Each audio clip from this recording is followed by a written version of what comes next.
The Imperial War Museum, Duxford. This historic Cambridgeshire airfield, at one time the scene of so many heroic wartime battles and terrifying adventures, still echoes to the sound of mighty war machines.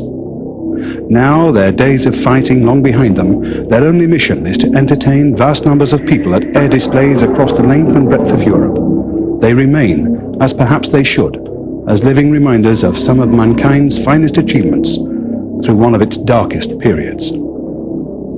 Duxford is now home to many of the great warbirds of World War II. These classic aircraft were the final chapter in the long and glorious history of the piston-engined combat aeroplane. They wait silently now, that sinister beauty hidden behind hangar doors.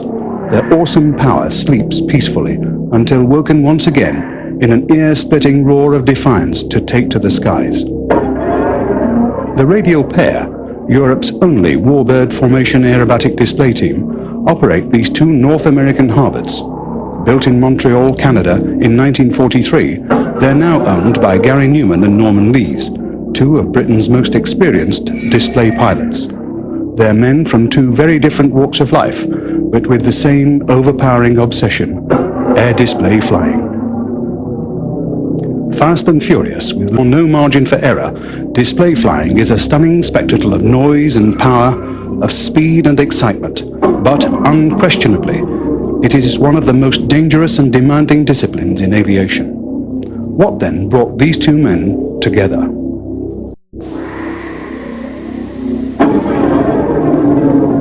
I met Gary about 3 weeks before I joined the Royal Navy. We bumped into each other walking out he was walking out of the flying club as I was walking into the flying club, and we both tried to get through the door at the same time. He didn't realise who I was. I had a funny idea who he was, or a vague idea who he was. And so that was actually the first time, but seriously was when we got involved with Anthony Hutton and the Harvard formation team. And we met at Sandown for the first time when we started actually practicing. When I very first got the airplane in '84, I was contacted by a man called Anthony Hutton, who was pretty much the Harvard man, still is I suppose, pretty much the Harvard man for the UK. I'd had one for a very long time, and he contacted me and invited me to go along to these Harvard fly-ins. Everyone that had one would just turn up. And what happened was the same 4 or 5 people turned up all the time, and one of them was Norman in his aeroplane. And that group of people became a thing called the Harvard Formation Team, which is a display team that we joined and became a part of. And that was it, really. He just was one of these people that would always turn up and was always into it, into the airplane, into display flying in particular. And very good. There's one or two other people on the fringe that used to turn up that weren't very good and didn't improve. You know, we was all a bit ropey to start with, but the ones that were capable, it was obvious. And the ones that weren't tended to drop off as they were left out more and more, really. 2 years ago, Gary and I decided that it would be nice to do something a little bit more with the aeroplanes, to go out and get perhaps a few more shows that we wanted to go to. We like air shows. We like going to air shows. And also we wanted to do something that's just perhaps a little bit more exciting in order to gain those shows. You have to be different, and this is what we wanted to do. Nobody had a pair of aeroplanes, of warbirds that was, people with 2-pit specials or something, but a pair of warbirds, trainers, doing formation aerobatics. So we decided to have a go together and called ourselves the Radial pair. We just wanted to get into this kind of flying. Formation aerobatics was definitely a step forward. Yeah, you want to progress. You want to get better and better and better. Every time you fly, you want to learn from it and get better. We've tried to work out a routine that displays the Harvard, because you could do a hell of a lot more with another type of aeroplane. You could do, if you had a couple of Yak 50s or Yak 52s, you could do a far more exciting routine, but then it's not a warbird. I love powerful things that have got a lot of grunt, really. Things that need to be mastered, things that you need to work out and learn about to get the best out of. And you must enjoy it. You cannot be upside down in a big old thumper like these, very close to the ground, and not enjoy it. If you don't like being there, You will not be as relaxed as you need to be. You will not fly as smoothly as you need to fly. And you will make a mistake. You just cannot be there unless you really want to be there.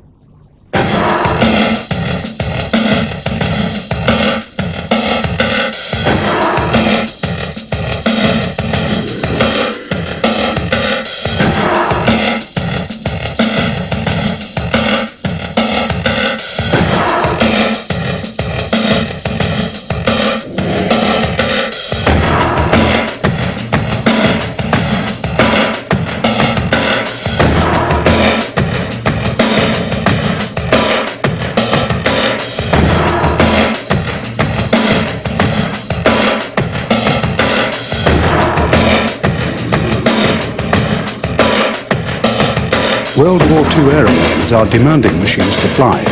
Fast and powerful, they're very unforgiving of all but the most minor of mistakes. Gary and Norman are both air display pilot evaluators entrusted by the Civil Aviation Authority to evaluate the skills of other display pilots. Air display flying is a highly demanding occupation, and the standard is extremely high. This is no place for the beginner or for the reckless.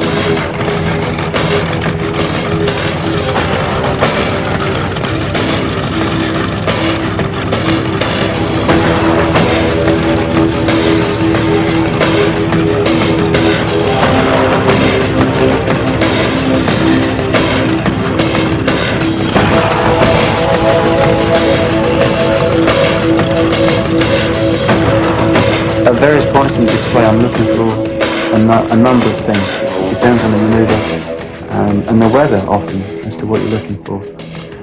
In the first loop I need to have a certain amount of speed on because I know I have a number of other manoeuvres to go after it. So there's a point at which if I haven't got anything above 220 I know that we're going to have trouble later. So if that's the case, I'm already thinking as I'm starting to pull for the first one, for the first loop, I'm pulling back on the stick and up we're going.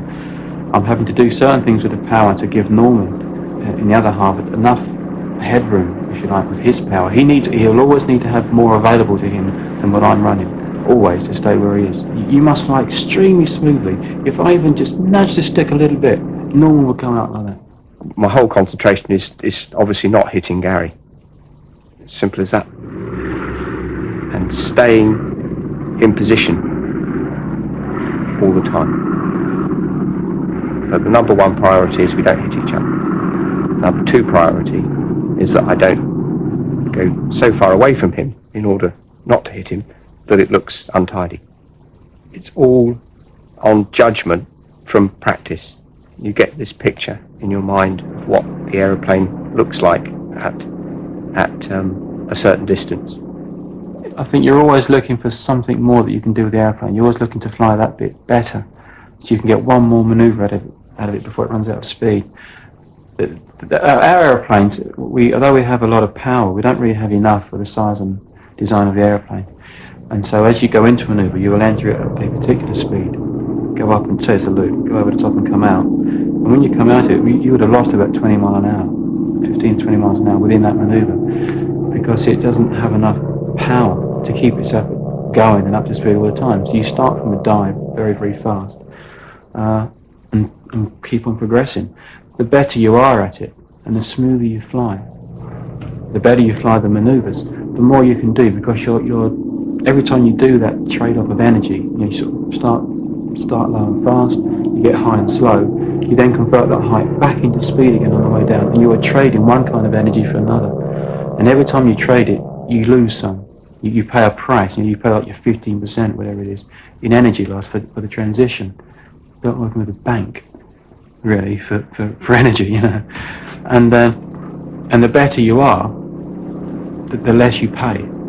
And that's where the skill of it comes in at this sort of level. You're looking at minute improvements in performance to get that tiny, tiny little bit more performance out of the airplane. And in a combined display, that will possibly be one more manoeuvre that you can do.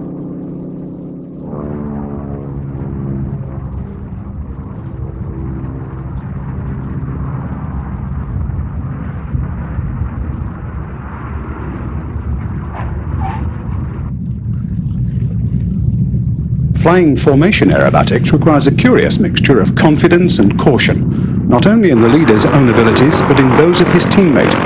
Any new manoeuvre must be carefully considered and flown many times at a safe height before it's ultimately added to the display and performed at low level. For some time, the Radial pair have been working on a new idea they feel will make a significant improvement to their routine. Not every idea works. Today, Gary and Norman began flying the new manoeuvre for the first time, but things have not gone well.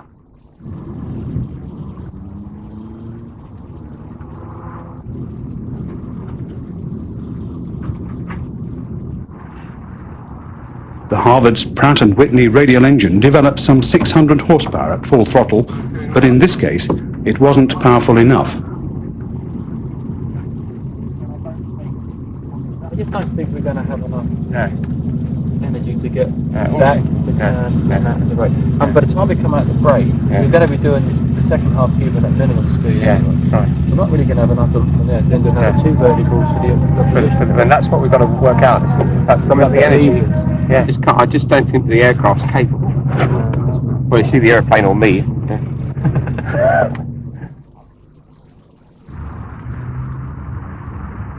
The only thing about weather that's dangerous for us doesn't really apply to displays, to be honest. It applies to transits, getting to and from them. The dangerous thing is low cloud. We have no instrumentation for flying in cloud, and we're not allowed to anyway by law. The airplanes are not clear for flying in bad weather. But occasionally you get caught out and you find yourself deep in the middle of it.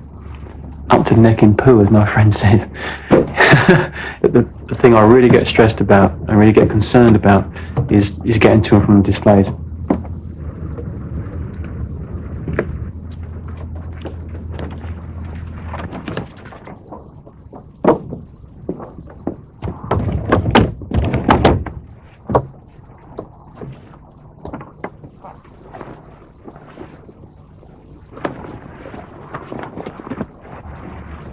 The pre-flight inspection is a vital part of preparing an aeroplane for flight. Everything must be thoroughly checked over, from nose to tail and from wingtip to wingtip. Fuel, oil and hydraulic systems, flaps, and...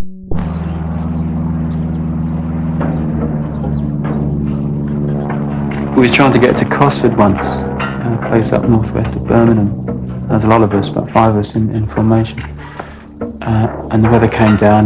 There was a bright spot, a bit of a chat around. Yeah, that's okay. And we pushed underneath it, and we pushed underneath it and went on a bit further. And then it got really, really bad. It started to turn back, and it had come down behind us. And we were in this horrible hole. And so we tried to follow the motorway. It come right down, right down. It was, well, it's very, very low. Perhaps illegal, perhaps not, but very, very low. And a lot of us together. Lead airplane and 5 other airplanes spread around it like a V shape. We're just sitting there, and all you're doing is watching the men beside you, and you're tucked right in. If you think we're close to doing displays, you want to see us in bad weather. Right in, right, and solid as a rock. The best formation flying you ever see when the weather's bad. And you're in and locked in. Then at one point, we suddenly come across Daventry. We thought we'd passed Daventry, which is a bit of a shame. Got up to Daventry, which is an aerial mast. It's dozens of masts going up way above into the cloud we were, and the lead airplane just started to roll over, and it's just so lucky that we were all pretty caught formation flying. We just stayed there as one wing. It's really quite impressive actually, looking out and just seeing all these things solid as a rock, and around this, and then my engine started to go. Two of the plugs went in it, it's got moisture on them and so on, and the engine started to hiccup. And I'm thinking, I've had enough of this. Good. You can only cope with, I can only cope with sustained stress for a limited period of time. Then I just start to lose the plot in a big way. I can have display flying, it's all fast and furious. It doesn't really matter to me if it's dangerous or not. It's all fast and furious, and I can cope with that. It's long, drawn out danger that I find a bit wearing. Now, I could never be a bomber pilot. I've never hacked that at all. Just sitting there waiting for something to happen. Anyway, so we're down. To be honest, we were about 200 feet in the rain. And there's one, we was in this left turn trying to get away towards Coventry, because when we got to Daventry we kind of knew we were in. And I'm trying to get to Coventry. And I remember looking down and seeing a man on the inside come over some trees and back down again the other side. Yeah, that's how low it was. Christ, and I'm the first, they used to call me Squeaker, because So I was always the first to chip up and say, I've had enough of this. I want to go home. And I'm going, I've had enough of this. Why don't we find somewhere to land? And then the engine's going, hit, hit, hit. What a day that was.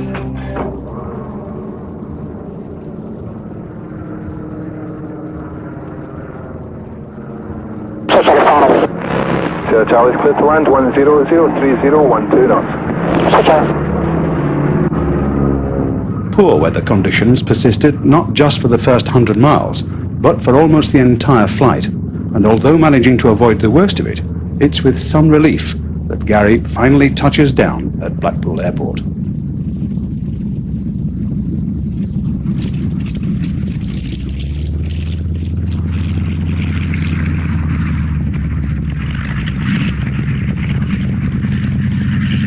When I was younger, I thought about being an airline pilot, yeah. I went to a grammar school, Galatian Grammar in Middlesex. While I was there, we had a careers talk. And they said, any of you that think about being a pilot, only 1 in 1,000 get to make it. And it seemed to me the odds were more likely to become a pop star than that. And it was at that point I decided to be a pop star, because that was my other interest. And it was as simple as that. I think when you're that young, you do have a real simplistic attitude to your future. I'll be a pop star, I'll be a pilot. Not a display pilot, just a pilot. And there was no sort of question about it, or I wonder if kind of things. You just went, it appeared to me that you just went and did it. Yeah, 1 in 1,000 being a pilot was rubbish anyway, probably the worst career talk I've ever been to. And that for a grammar school I thought was disgusting, really. Yeah, not the sort of thing you expect from that kind of place. But that was a turning point. And it was then I decided to get into music more. And I was still interested in flying and still wanted to be involved in it as a career. It was never a serious consideration after that, really. One man for whom a flying career was a serious consideration was David Rushforth. David joined the Royal Air Force during World War II and was soon a qualified flying instructor on Harvards, teaching hundreds of young men how to fly and how to fight. After the war was over, he left the Air Force and until today had never flown again. When he heard that a Harvard was coming to Blackpool, he decided to come and have another look at the aeroplane that had played such an important part in his life. The Harvard had always been his favourite, and David had hoped to see it fly. But after chatting with Gary Numan for just a few minutes, Gary offered to take him up for a flight. It had been nearly 50 years since he'd last climbed into an aeroplane. Blackpool Harbour for taxi. Have the taxi via the central taxiway and initially hold short on runway 28.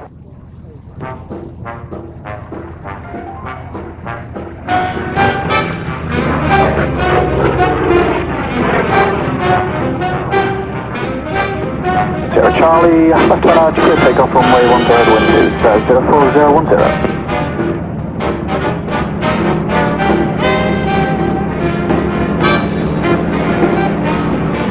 The first thought was that I felt quite at home sitting there. Everything seemed to be quite familiar, and I wasn't the slightest bit sort of apprehensive, and the takeoff seemed perfectly natural, as if I'd just been taking off in the aircraft the day before, sort of thing. It was absolutely amazing.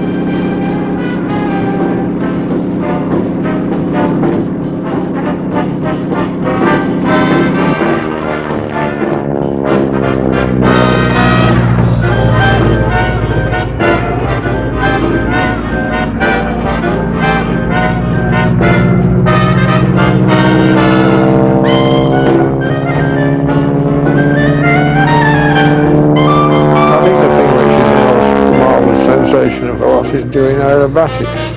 While I was in the United States, we got so familiar with flying these Harvards, we could make them do practically anything possible. I mean, we did quite a lot of things that were not actually in the book. I mean, I've flown one backwards, that was a favourite trick. We used to go straight up and then wait till she fell down backwards, actually flying backwards, you see.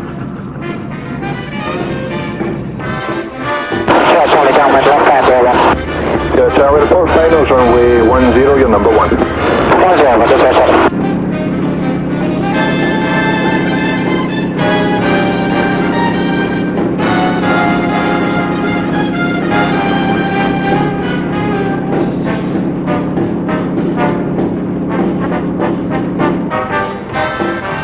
proud occasion was probably when I got my wings in the United States.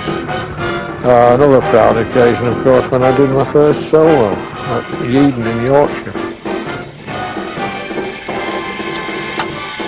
That was terrific. Great. Did you recognise anything? Yeah, I recognise where I live. We flew right over there. Yeah. It was great doing the aerobatics, that was wonderful. Yeah? Yeah. When was the last time you did aerobatics? Beg your pardon? When was the last time you did aerobatics? I never did any aerobatics after I finished flying in these aircraft. It must be 50 years ago.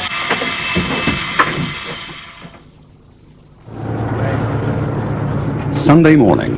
It's airshow day, and a small army of people begin pouring onto the airfield. Fairground rides, food stands and trade stalls must all be made ready in time for the huge crowds. The amount of work that goes into transforming a busy airport like Blackpool into an air display arena is enormous, and large numbers of volunteers have given up their weekend to help out.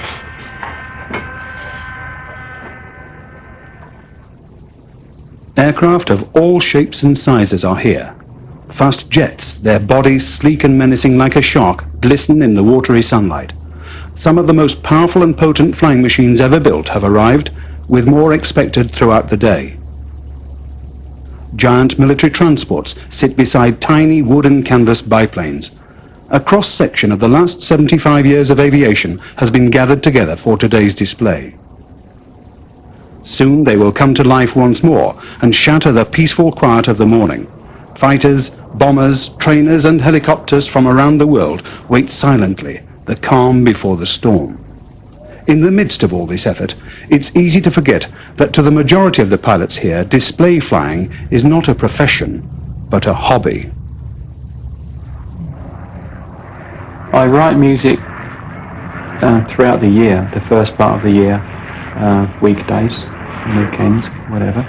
And if there's an air display at a weekend, I just stop and do that. I don't have any firm commitments like tours or so until the end of the year when the air display season finishes. I never tour before September, or normally October, because the airshow season's going up till then. So I get up to September, the airshow season finishes. This isn't absolutely rigid, but round about this sort of timescale. And then I start rehearsals and go out and tour. And in the meantime, in the weekdays, I'd have been getting the album ready and recording it. So I've got a studio at home. And then do my tour, finish, Christmas, bit of time off for Christmas, and in January start again. Or February often, start again. Have January off sometimes. But there isn't a lifestyle as such. It's, in some ways, actually, display flying, I suppose, is similar to touring in the musical side of things, in that you get to your gig, you turn up with your plane, you sometimes have a practice, and then you whiz off to the hotel and have a party. It's very similar in that sense. It's just the conversation's different, that's all. Aviation's all about planning. Display scene, display flying, is all about planning. But aviation and displaying aeroplanes is about being flexible, because every show has a tremendous amount of work that goes into it. Not only money, but hard work. And hard work sometimes by a lot of people who aren't paid, perhaps, to do the job, but do it because they really enjoy doing it. Half of the stuff that goes on at Duxford is done by volunteers. We have people, Rob and Colin, who come along with us to the shows, and they don't get paid. We don't get paid. The aeroplanes get paid. And they come along purely because they enjoy it, because they enjoy being around aeroplanes. And that's what all the pilots like. It's not just the flying of the aeroplanes, it's the whole associated structure around it that makes it interesting and fun. You sort of mix together, you and your ground crews, and you just talk about what you've done and what you're doing, and you just talk planes. You ever see a group of pilots together, you'll just see this, hands, talking hands all over the place. I mean, everyone's got their aeroplane. And everyone is slightly more exaggerated than one before. And it's all lies, probably. Hi. Not too bad. Yeah, I'm just about to go. Yeah, Brendan's already gone. Yeah, I reckon he'll be there, about an hour and a half, I reckon. Okay, now what about you? What about the Mustang? Well, I should be able to leave in about 15 minutes, so I would think I'll be there at 11:30. So just after Brendan. I might even just about beat him if I'm lucky. It's only just really cleared here, and I've been drenched a couple of times this morning just walking around the aircraft. So anyway, I'm drying out now, so I'll get off as soon as I can. All right, mate. Norman has now managed to make his way to Duxford in the Mustang, I'll see you and soon. although optimistic Okay, about cheers. getting Bye-bye. through, there's still a great deal of bad weather between there and Blackpool. With only a few hours to go before the display begins, there's a definite air of anxiety creeping into the team.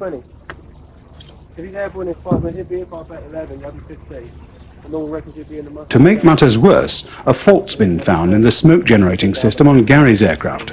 And Colin and Rob, the radial pair ground crew, aren't sure it can be fixed in time. In display flying, you fly for the pilots. A pilot flies for the other pilots. He's only concerned in the praise, not the praise, but the respect of the other pilots. If somebody in the crowd comes rushing up and says, "That was brilliant," you say, "Yeah, thanks." You're very grateful for any praise that you get from anyone in anything. But to have it from somebody that's educated in what you're doing, that really knows whether it was good or not, it means something. And to have the respect of people around you, particularly for me, coming from the background I've come from, and with the reputation that the press had created, you know, rightly or wrongly mainly, it meant a great deal, you know, to have, I don't know, any of the people in it really. You know, so many of them are just brilliant, you know, much better than I'll ever be. But to have these people come up and say that looked very nice was great. Yeah, it's getting airborne with an airplane just for the sake of getting airborne is never enjoyed doing. I like doing something with an aircraft. I think that's what display flying is. You're achieving something for your own enjoyment, but what you're doing is showing somebody else and giving pleasure to other people. Hopefully, I haven't had anything thrown at me yet, but giving pleasure to other people through aviation. I think that's why I like display flying. I guess there's an element of showmanship in all of us, desperately trying to get out. But this is a way that I have of doing that. But I really enjoy when somebody says that was really nice. But I felt that they've said that, not because perhaps they want me to hear it, and that is nice, obviously, to get that feedback, but also the fact that I must have given them pleasure for them to have said it back to me. And that's satisfying. The difference in crowds is the musical crowd have gone there just for the one thing. They've gone there for a person and for one kind of music by one person. See one person perform for an hour and a half, 2 hours, whatever it might be. And they're knowledgeable about that person. They know what they're going to get. They've probably been before. They know the music and so. I'm very familiar with it. An air display crowd is completely different. They're not particularly fans of anybody. You know, some people have pilots that they like, but essentially as an entirety, they're not all gone there to see one person. There's a great deal of them, possibly even the majority, that aren't even there for aeroplanes. Essentially, they're not enthusiasts of aeroplanes. It's just somewhere to go, which is fine. You know, do that. Thank you very much, David Mark. You very occasionally, actually, I've had it once or twice, you get a round of applause from the crowd. That's really nice. You don't get cheering or clapping at the end of your routine. Nobody really, I suppose I'm possibly an exception to this, and nobody really knows who the pilots are. You see a pilot walking back through the crowd, nobody knows who he is.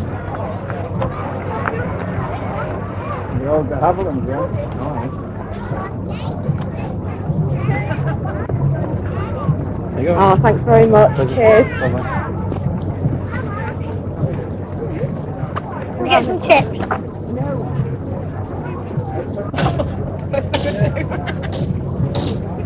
We saw you last night. Were you in that zero? Yeah. Yeah, you were over our caravan last night. Were you having a back? Yeah, over Windy Harbour. Yeah. Always get fans turning up. I'm always very pleased to see it. I don't always have the time to actually get over there. The problem with walking along a crowd line to get to somewhere is you get stopped often a lot. And you look at your watch and think, oh Christ, 5 to 11, briefing. You go motoring up the crowd line to where the thing is, to where the tent is, and people say, could you just sign this? Can you just sign this? And I really don't mind. I'll sign anything for anybody, anytime, because I've got no problem with any of it at all. And it's sort of very little effort for what you get out of it. Afterwards, if there's time, I always go and talk to them. The thing is, I think sometimes they don't quite realise how much goes on. You fly for 10 minutes, but you probably have about 4 or 5 hours of just hassle. The best part of the day, and the most relaxing part of it, strangely, is when you get in the plane, start up and shut the canopy. You think, it's all finished now. All you got now is your 10 minutes. And the fact that you're sitting there with somebody 6 feet off your wing, upside down in the rain, is, you think, oh yeah, because all the trouble is done. This is what you do. And now I'm happy, and you're doing it, and I can relax. And then you land, and it's all off again, you know. All off again. I think that we've got the balance between the skills right. I think Gary's a much better leader than I am. But the balance is there. He's very good at putting us in the right position at the right time with the right amount of energy. Because if he doesn't put me in the correct position when we break, I can't carry out the next manoeuvre. Or, more importantly, probably the manoeuvre 3 manoeuvres on. And so that's where his skill, and that's where the trust between us comes. To fly with Norman, to fly with any partner, to do what we do, you have to trust. You trust your life to them. It's as literal as that. If Norman makes a mistake, then he will hit me, and we will die. And I have to fly the manoeuvre, and I have to have 100% confidence that whatever happens, he will not hit me. And I have to trust that, first of all, he's good enough, which he clearly is, and that he's sensible and professional about it, and he won't push on into a situation where he's putting himself into a corner for any reason, because of the crowd or because of ego, whatever it might be. If something happens and the best thing to do is to break away, it might make him look bad. It might be my fault, but it might make him look bad to the public. I have to trust that he'll do that. To do what he does is very, very difficult. It's very hard, and it's particularly difficult in the airplanes that we fly. They don't do what we do easily, and you must work them very well. And you must be very good yourself to make it all happen. And to go around the loop, and then to come down the other side and just see him sitting there solid as a rock. You know, we often sort of give little thumbs up to each other flying around, you know. It's brilliant, actually. Very, very impressive. It's 11 o'clock, and time for the pilot's briefing. Joel and Green John, wasn't it? Yeah. Run over Cat. According to Norman's schedule, it'll be about 11:15. I'll probably make that. The briefing is an important part of the day for the pilots and the airshow organisers. Here, the pilots are given all the essential information they need, adjustments in the flying programme are discussed, and special aircraft requirements are noted. There are relatively few display pilots, and they're a close-knit group. The briefing is a good time to catch up on old friendships and to get the latest gossip from rumour control.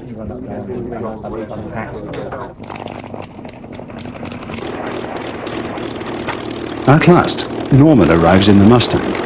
It's been a difficult trip, the weather en route far worse than expected.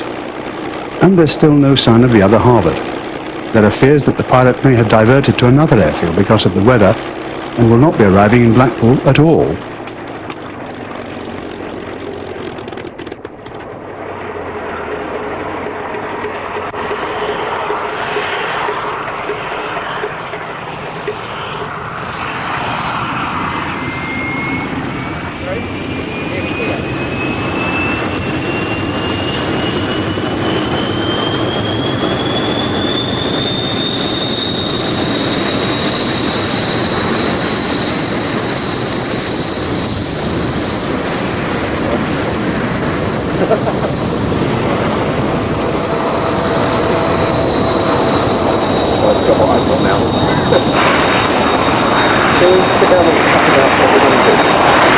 With all this uncertainty and the constant pressure of flying these high-performance airplanes, you may wonder why people want to give up every minute of their spare time to do it. It's just sheer pleasure, and it's exciting. I love close formation flying. I would rather go and do a close formation stuff with Gary than I would do a solo in the Harvard. It's lovely to be a part of something which is something you've admired all your life. And I have. I admire the people that do it very much. With only minutes to spare, Norman's Harvard arrives and quickly taxis onto the aprons so that it can be prepared for the display. The crowd has been growing steadily throughout the day and have waited patiently for the show to begin. Some of the aircrew prepare to fly, while others, not due to perform until later, relax by their machines. There's a strangely light-hearted atmosphere about them considering what they're about to do. The first item, the legendary Spitfire, roars in to open the show. They may look relaxed, but these are amongst the best and most professional pilots in Europe, and when they fly, it's all a very serious business.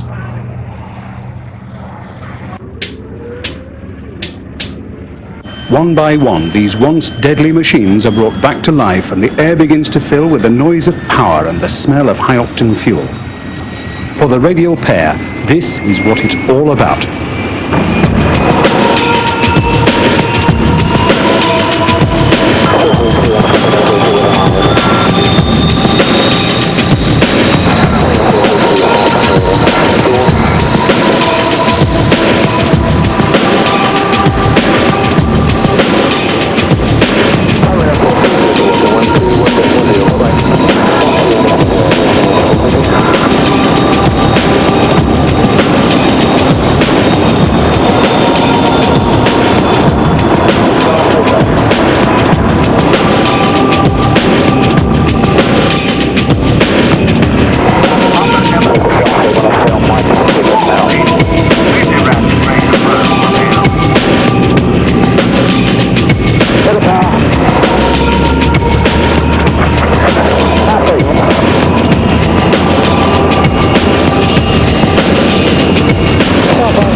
Time to fly.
Back on Toyota now. I'll try and drop the parachute off the runway.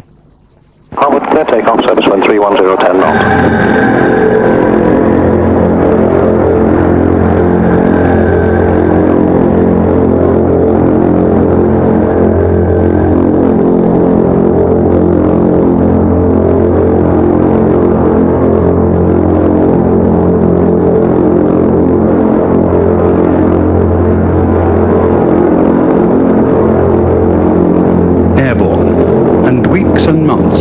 meticulous planning and practice bear fruit. Gary and Norman unleash the power of these two wartime veterans and roar into the sky. The Radial Pair.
Continues the flight line of the Marshall.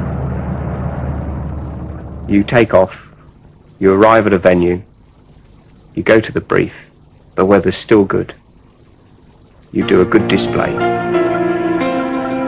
You're appreciated by the crowd and by the people who have organised it.